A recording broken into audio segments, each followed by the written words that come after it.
Hello ট্রেনিরা, আজ আমরা শিখতে যাচ্ছি। এই ভিডিওটির উদ্দেশ্য হলো এই সেশনের পর আপনারা যা শিখবেন: পরিমাপের সরঞ্জাম, ব্যবহার এবং তাদের প্রয়োগ শনাক্ত করা, চিহ্নিতকরণ সরঞ্জাম, ব্যবহার এবং তাদের প্রয়োগ শনাক্ত করা। চলুন শুরু করি। মার্কিং অফ বা লেআউটের কাজ হলো একটি কাজের অবস্থান হাইলাইট করা এবং কাজের সময় নির্দেশনা প্রদান করা। মার্কিং আউট একটি পেন্সিল বা স্ক্রাইবার ব্যবহার করে করা হয়ে থাকে। কাঠের টেকনিশিয়ানের পেন্সিল। কাঠের টেকনিশিয়ানের পেন্সিলের সাধারণত একটি ওভাল ক্রস সেকশন থাকে। এটি ছেনি দিয়ে তীক্ষ্ণ করা হয়।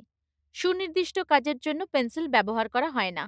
HB, H এবং F এই পেন্সিলের কঠোরতা চিহ্নিত করার জন্য একেবারে নিখুঁত। মার্কিং ছুরি। এটি ইস্পাত দিয়ে তৈরি, যার এক প্রান্তে একটি টিপ তৈরি করা হয় এবং অন্য প্রান্তে একটি ধারালো ব্লেড তৈরি করা হয় যা কাটার প্রান্ত তৈরি করে। ব্লেড বা ছুরি সেখানে ব্যবহার করা হয় যেখানে ভার্টিক্যাল শোল্ডারকে কাটার জন্য করাত বা ছেনি দিয়ে কাটা হবে। টিপটি দূরত্ব নির্দেশ করতে এবং লাইন নির্ধারণ করতে ব্যবহার করা হয়। স্টিল স্ক্রাইবার। একটি স্টিল স্ক্রাইবারের ডগা ধারালো হওয়া উচিত।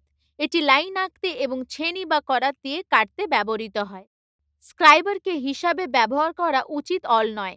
হাতুড়ি দিয়ে হ্যান্ডেল আঘাত করার জন্য এটি ব্যবহার করবেন না। Marking gauge.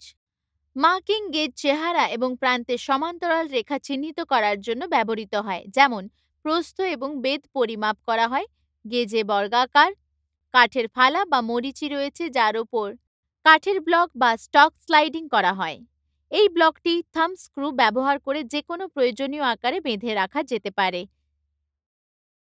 স্ক্রু আলগা করে গেজ সেট করা হয় এবং স্টকটি স্পার থেকে প্রয়োজনীয় দূরত্বে সরানো হয়। পরিমাপ একটি নিয়ম দ্বারা নেওয়া হয়।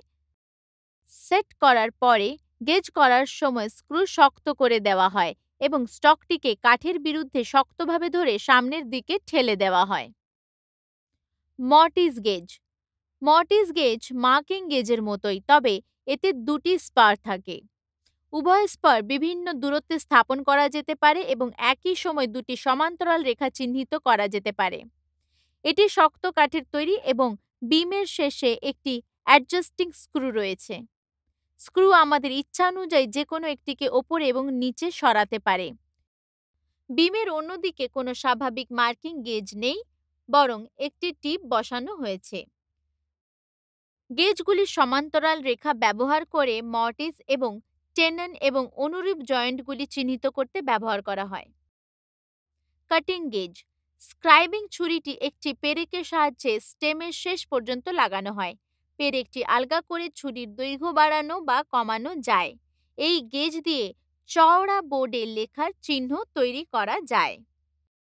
রিবেট এবং ডাভটেল তৈরি করার জন্য এই কাটিং গেজ দিয়ে গভীর চিহ্ন তৈরি করা যেতে পারে। এতে কাঠ এবং প্লাইউড থেকে 3 মিলিমিটার পুরু পর্যন্ত পাতলা স্ট্রিপ কাটা সম্ভব।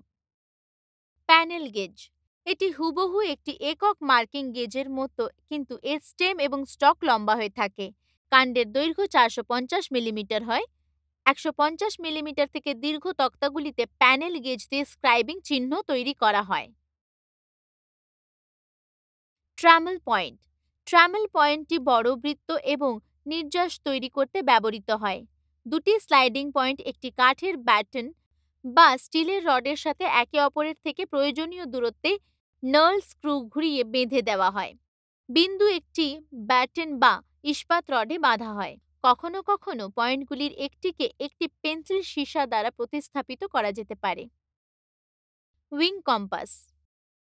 স্টিলের তৈরি একজোড়া ডিভাইডার নিয়ে গঠিত। এর উভয় প্রান্ত তীক্ষ্ণ করা হয় এবং ওপর দিয়ে এটি পেরেক বা স্ক্রু দিয়ে জুড়ে দেওয়া হয়। এগুলো একটি সেট স্ক্রু মাধ্যমে প্রয়োজনীয় ব্যাসার্ধে স্থির করা হয়। ব্যবহারসমূহ: বৃত্ত দিয়ে আর্ক তৈরি করার জন্য, ইস্পাত রুল দিয়ে কাজের পরিমাপ স্থানান্তর করতে, বক্ররেখা চিহ্নিত করা। রুলার, ইস্পাত রুল। এটি দৈর্ঘ্য এবং অঙ্কন রেখা পরিমাপের জন্য ব্যবহার করা হয়। কোল্যাপসিবল উডওয়ার্ক টেকনিশিয়ানস রুল। একে জিগজ্যাগ রুলও বলা হয়। এটি 10টি টুকরো নিয়ে গঠিত যা একে অপরের সাথে সংযুক্ত। প্রতিটি টুকরো 10 সেন্টিমিটার লম্বা এবং মোট দৈর্ঘ্য 1 মিটার। দীর্ঘ দূরত্ব এই রুল দিয়ে মাপা যেতে পারে এবং রুলের অন্যদিকে পরিমাপের একটি ব্রিটিশ পদ্ধতিও অন্তর্ভুক্ত আছে। ফোল্ডিং রুল, একে ফুট রুলও বলা হয়।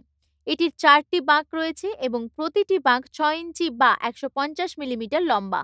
এটি প্লাস্টিক বা ধাতুর কবজার সঙ্গে সংযুক্ত করা হয়। পরিমাপ নেওয়ার পরে স্কেলটি ভাঁজ করে রাখুন এবং ধুলো থেকে দূরে রাখুন। এটি সহজেই প্যাকেটে করে নিয়ে যাওয়া যায়। ভাঙন এড়াতে এই রুলের শেষে একটি ধাতুর ক্লিপ লাগানো থাকে। টেপ পরিমাপের রুল, দীর্ঘ পরিমাপের জন্য টেপ পরিমাপ ব্যবহার করা হয়। টেপটি স্টিলের তৈরি এবং টেকসই ও সঠিক। টেপটি ব্যবহার না করার সময় একটি বাক্সে রাখতে হবে।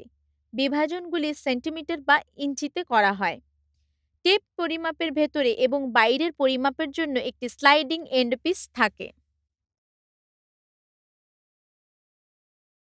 কম্বিনেশন সেট, কম্বিনেশন সেটগুলি বিভিন্ন কাজের জন্য ব্যবহার করা যেতে পারে, যেমন লেআউট কাজ, পরিমাপ এবং কোণ পরীক্ষা করার জন্য।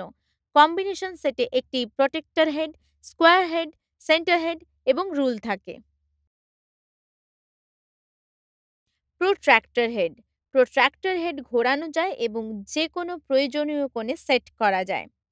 প্রোট্রাক্টর হেড 1 ডিগ্রি নির্ভুলতার মধ্যে কোণগুলি চিহ্নিত এবং পরিমাপ করতে ব্যবহৃত হয়।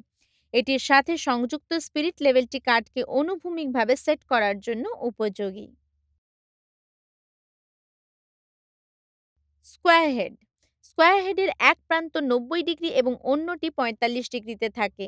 এটি 90 ডিগ্রি এবং 45 ডিগ্রি কোণে চিহ্নিত এবং পরীক্ষা করতে ব্যবহৃত হয়। এটি মেশিনে ওয়ার্কপিস সেট করতে এবং স্লটের গভীরতা পরিমাপ করতেও ব্যবহার করা যেতে পারে। সেন্টার হেড, বৃত্তাকার কাজের কেন্দ্রের অবস্থান নির্ধারণ করতে একটি রুলের সাথে ব্যবহার করা হয়।